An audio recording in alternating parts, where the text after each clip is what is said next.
My name is Linda Johnson. I'm 38 years old and work as an accounting consultant based in Chicago.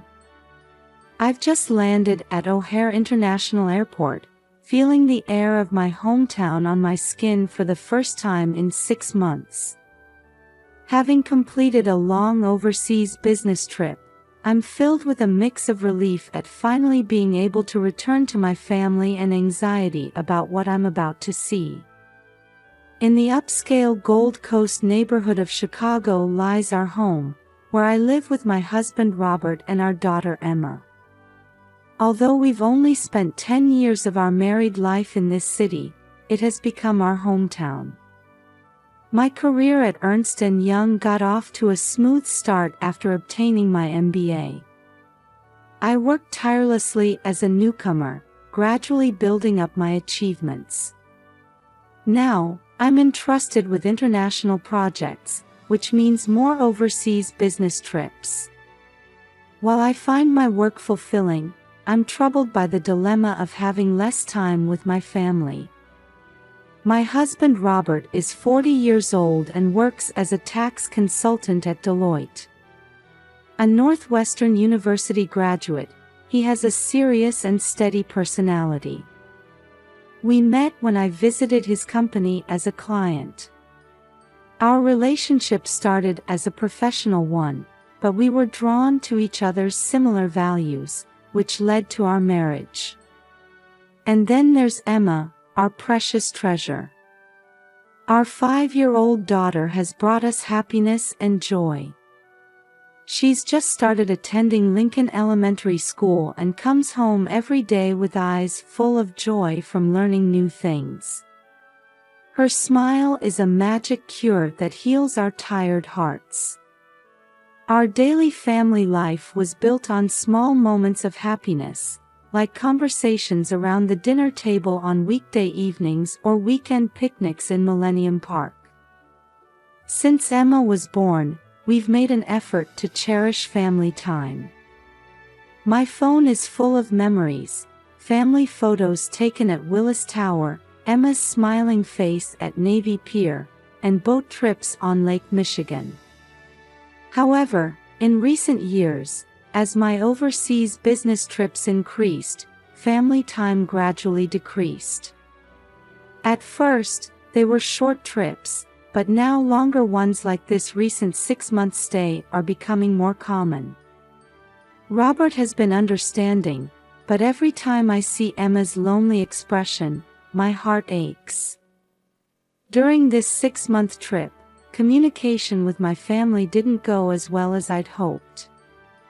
Due to time zone differences and busy schedules, even my time to talk with Emma was limited. In the last month, there was hardly any contact from Robert. As I climb into an Uber and rush home, my heart is filled with both love for my family and anxiety that something might have happened. As the Gold Coast cityscape spreads out beyond the window, I take a deep breath and let my thoughts wander to the reunion awaiting me at our home. The Chicago cityscape visible from the Uber window was as vibrant as it was 6 months ago. However, everything looks fresh to my eyes. After a long time abroad, the air of my hometown feels nostalgic and slightly different. Through casual conversation with the driver, I learned about the changes in Chicago over the past 6 months. New restaurants have opened, and new artwork is on display in Millennium Park. As I think about taking Emma there, I suddenly feel a tightness in my chest. A pang of regret for missing moments of my daughter's growth flits across my heart. "Ma'am, we've arrived at Gold Coast." The driver's voice brings me back to reality, and I see the familiar sight of our home. In the small garden in front of the entrance, the tulips I planted before leaving are blooming beautifully. Seeing the flowers Emma and I planted together firmly rooted gives me a sense of relief. I'm home, I say as I open the front door and step inside. However, there's no welcoming voice or sound of Emma's running footsteps as I expected. The house is eerily quiet, feeling somehow lifeless. Robert? Emma? I call out, but there's no response. Anxiety spreads in my chest. As I step into the living room, I find toys scattered about and dust settled everywhere. I wonder why Robert, who's usually so clean, hasn't tidied up. Heading to the kitchen, I find a mountain of dishes piled in the sink and the smell of garbage lingering. Opening the refrigerator, it's almost empty, with mold growing on the few remaining food items. What on earth happened?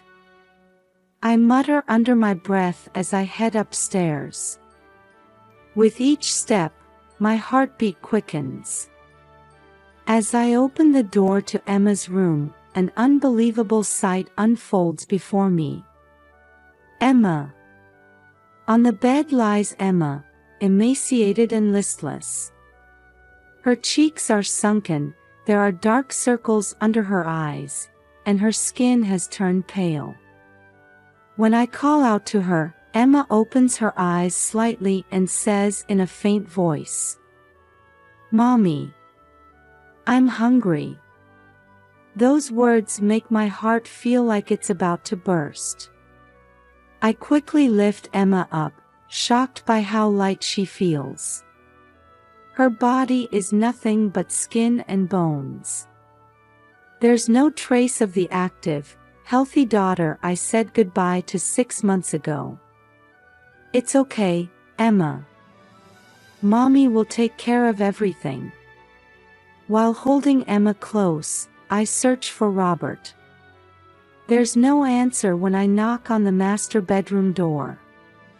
Fearfully opening the door, I find Robert in a drastically changed state.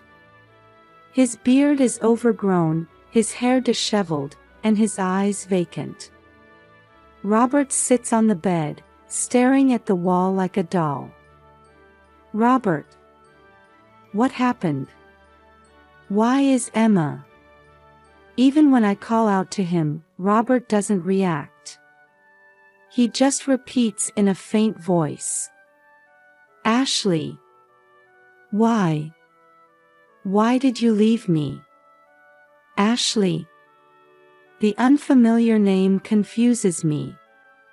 But now is not the time to think about that. Emma's life is in danger. I take out my cell phone and quickly call an ambulance. While explaining the situation to the operator, I continue to hold Emma close. It's okay, Emma. Mommy's here. Everything will be all right. As I look at Emma's emaciated body, I struggle to hold back my tears. How did it come to this? Why didn't Robert take care of our daughter? Who is Ashley? Questions and regrets, along with anger, swirl in my mind, throwing my heart into turmoil. I begin to hear the sound of the ambulance siren approaching. I take a deep breath, facing the reality I'm about to confront and the difficulties that await. Right now, Emma is the top priority. All the truth must be uncovered later. Life can change in an instant. I was painfully aware of that reality. As the ambulance siren wailed, I rushed to the entrance, still holding Emma. The paramedics quickly assessed Emma's condition and placed her on a stretcher. During this time, I explained Robert's situation as well. My husband something's wrong with him too. He's not responding. The paramedics immediately requested a second ambulance. I would accompany Emma, while Robert would be taken to Northwestern Memorial Hospital in a separate ambulance. In the ambulance, I held Emma's small hand tightly, struggling to hold back my tears. I watched as the paramedic attached an IV to Emma's body and checked her vital signs. "Mrs. Johnson, your daughter is in a state of severe dehydration and malnutrition. We need to start treatment immediately." I could only nod silently at the paramedic's words. Upon arrival at the hospital, Emma was immediately taken to the pediatric intensive care unit, while Robert was taken to a protective room in the psychiatric ward. As I watched over Emma's treatment, I explained the situation to the doctors. When I returned from a 6-month overseas business trip, I found them in this condition. Dr. Sarah Thompson, Emma's attending physician, listened to my story seriously. "Mrs. Johnson, Emma's condition is serious, but there's a chance for recovery with proper treatment. She'll need to be hospitalized for a while, but we'll do our best." Dr. Thompson's words gave me some relief, but my feelings were still complex. Once Emma's treatment was underway, I went to check on Robert's condition. Dr. Michael Brown, the psychiatrist, explained Robert's state to me. "Robert seems to be in a severe state of depression. We're also seeing signs of alcohol and drug addiction. He'll need detailed examinations and treatment." Hearing these words, I was shocked. I never imagined Robert would turn to alcohol or drugs. "Linda, I recommend contacting your family and friends for support. Don't try to handle this situation alone." Following Dr. Brown's advice, I contacted my parents and Robert's parents. Everyone was shocked and agreed to come to the hospital immediately. A few hours later, after confirming that Emma and Robert's conditions had temporarily stabilized, I decided to return home. I thought I might find some clues if I searched the house more thoroughly. Back at home, I was once again appalled by the state of disarray. On the living room table, several empty whiskey bottles were scattered. Bills and collection notices were strewn across the floor, including a termination notice from Robert's company, Deloitte. What on earth happened? With trembling hands, I picked up the documents and read through them. There was a note stating that Robert had leaked confidential company information to an outsider. The termination appeared to have happened about 4 months ago. As I continued searching, I found Robert's laptop. The password was our wedding anniversary date. I could easily open it. Checking his emails, I found a large number of exchanges with an unknown woman. A 28-year-old woman named Ashley. At first, the emails were work-related, but they gradually became more intimate. It can't be. An indescribable pain shot through my chest. Robert's affair. And did he leak confidential information because of his relationship with this woman? The last email was from about a month ago. "Ashley, why did you abandon me? I can't live without you." There were multiple one-sided messages from Robert, but no replies from Ashley. As all the truths come to light, anger, sadness, and a deep sense of disappointment well up inside me. Robert, who endangered Emma's life and destroyed our family. Yet, at the same time, I can't help but worry about his mental state. My cell phone rings with a call from the hospital. Emma has regained consciousness and is calling my name. I'll be right there. I hang up and take a deep breath. How should I face the difficult situation ahead? But now, I must be strong for Emma's sake. Before leaving the house, I take one last look around the living room. There are no traces of our once happy family anywhere. From now on, I'll have to rebuild everything from scratch. With that resolve, I head to the hospital. Back at the hospital, Emma had regained some of her strength. She held my hand and gave me a weak smile. While feeling relieved at her condition, the still unresolved truths weighed heavily on my heart. After Emma fell asleep, I sighed deeply in the hospital corridor.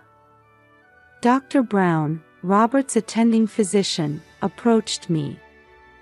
"Linda, there's been some improvement in Robert's condition. He's shared some information with us." I leaned forward, listening intently. "Robert keeps mentioning a woman named Ashley. It seems his relationship with her triggered these recent events." Hearing Ashley's name, something nagged at me. I felt like I'd heard it somewhere before. With this thought, I headed to Robert's room. Robert seemed calmer than before, and he teared up when he saw me. "Linda, I'm so sorry." I sat down quietly in a chair, deciding to listen to his story. Ashley was my subordinate. She was talented, and I trusted her. But it was all a trap. According to Robert, Ashley skillfully gained his trust and gradually extracted confidential information from him. Then, one day, she suddenly disappeared and sold that information to a competing company. Deloitte fired me immediately. I lost everything. As I listened to Robert's confession, something kept nagging at me. Ashley. That name and the situation he described gave me a sense of déjà vu. Suddenly, the memory came back to me. Ashley Miller. A woman who was my colleague during my early days at Ernst & Young. She always viewed me as a rival and repeatedly harassed me. Eventually, she was fired from the company for misconduct. It can't be. I quickly took out my cell phone and contacted a former colleague. When I asked about Ashley's current situation, I learned that she had changed her name a few years ago and joined Deloitte. All the pieces fell into place. Ashley had deliberately approached Robert to get revenge on me. She used him to steal information while simultaneously trying to destroy our family. When I told Robert this fact, he looked stunned. "I can't believe it. I was just a tool."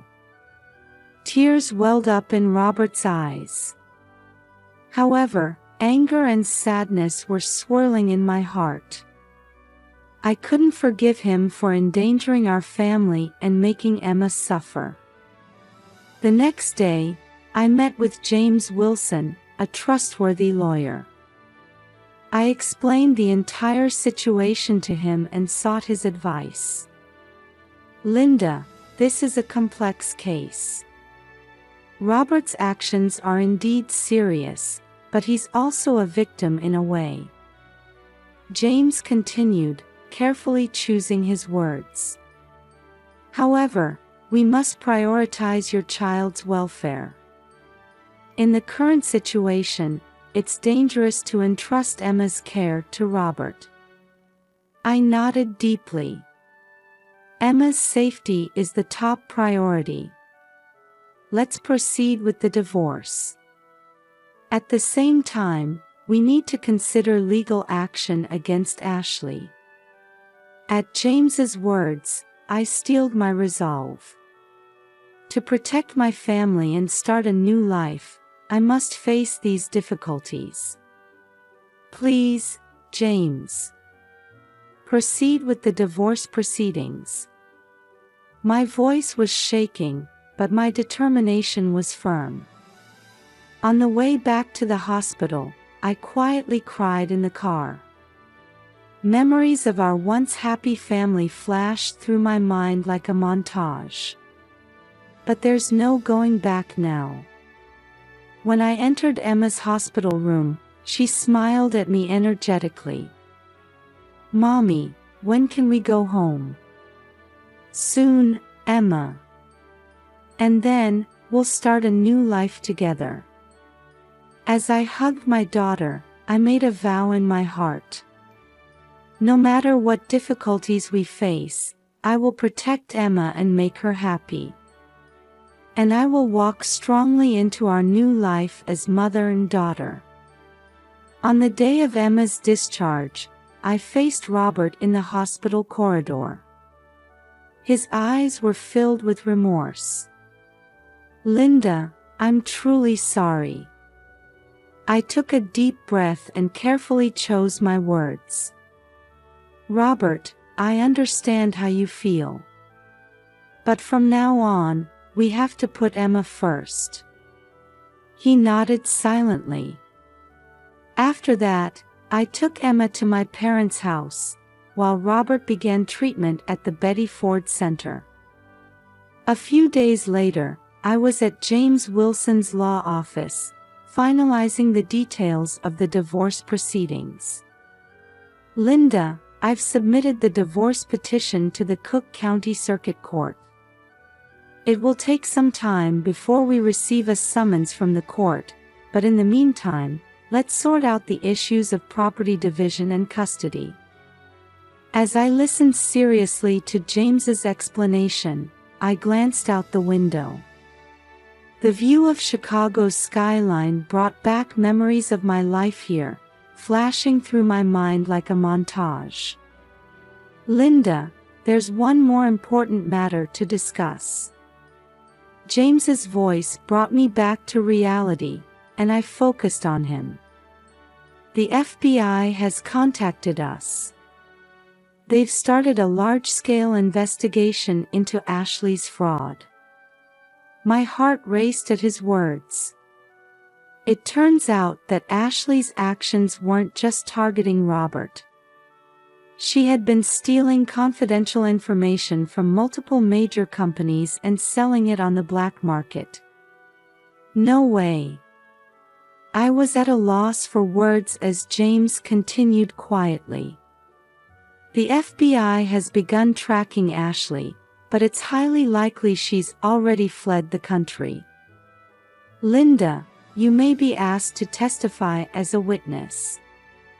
That night, after putting Emma to bed, I sat alone in the living room, reflecting on the events of the past few weeks.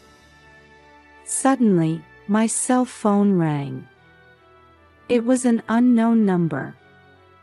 "Hello, this is Linda Johnson." "Linda, it's me. Ashley." I caught my breath at the sound of her voice. "Why are you calling me?" I wanted to apologize and explain. Ashley's voice sounded tired, unlike her usual assertive tone. "My actions were wrong. I was possessed by jealousy and a desire for revenge against you, and I did something unforgivable." I listened silently. But at the very end, I realized that what I did wouldn't make anyone happy. "So I'm going to tell the police everything." "Ashley." "Linda, I'm sorry for resenting you. And I'm truly sorry for hurting your family." After the call ended, I stood there for a long time. Complex emotions swirled in my chest. The next day, I received a call from the FBI. Ashley had turned herself in and confessed to all her crimes. Her testimony would lead to the resolution of multiple corporate espionage cases. Meanwhile, Robert's treatment at the Betty Ford Center was progressing smoothly. On the weekly visitation day, he was gradually returning to his former self. "Linda, thank you so much. Thanks to you, I've found a way to get back on my feet." Robert's words made me feel a bit conflicted, but I also felt a warmth spreading in my heart. "Robert, keep working hard. Get better, for Emma's sake too." After hanging up the phone, I let out a deep sigh. We can't change the past, but we can create our own future. That's what I felt at that moment. The next morning, when Emma and I went out to the garden, we saw small sprouts peeking out of the soil. The flower seeds Emma had received as a housewarming gift were already beginning to sprout. "Look, Mommy. The sprouts are coming up." Emma's eyes were shining. Looking at her, I made a vow in my heart. Like these new sprouts, our lives would grow and flourish from now on. Having overcome difficulties and found a new ray of hope, I was certain at that moment. No matter what trials await us, as long as Emma and I are together, we can surely overcome them. And so, the Chicago morning sun began to gently illuminate our new life.